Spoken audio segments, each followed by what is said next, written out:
Binasahan na ng sakdal ang dating Pulis Maynila na si Senior Inspector Joselito Binayog.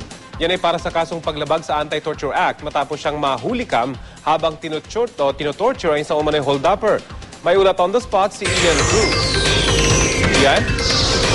Yes, Rafi, iniharap na nga sa Manila RTC Branch 1 ang dating Pulis Maynila na si dating Senior Inspector Joselito Binayog.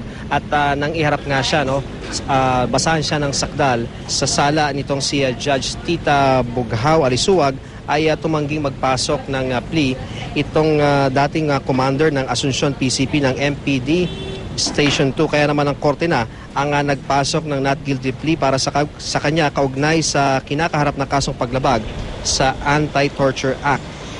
Si Binayog ang umano'y pulis na nakita sa video habang pinapahirapan ang dinakip na si Darius Evangelista na hindi na nakita mula nga noong March 2010. Tumanggi naman, Rafi, na magbigay ng pahayag si Binayog nang subukan natin siyang hinga ng panig.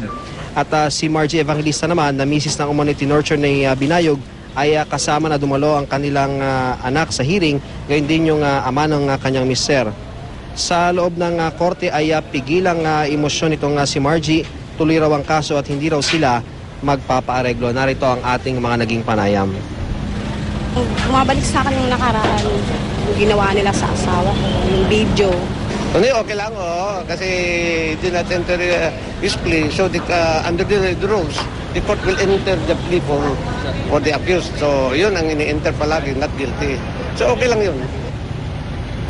Rafi, dinala na nga sa Manila City Jail itong si Binayog. Alinsunod din yan sa commitment order na inilabas ng Manila RTC Branch 1 at itinakda naman yung pre-trial hearing sa kanyang kaso sa June 19. Yan muna ang latest mula rito sa lungsod ng Maynila. Balik sa iyo, Rafi. Maraming salamat, Ian Cruz.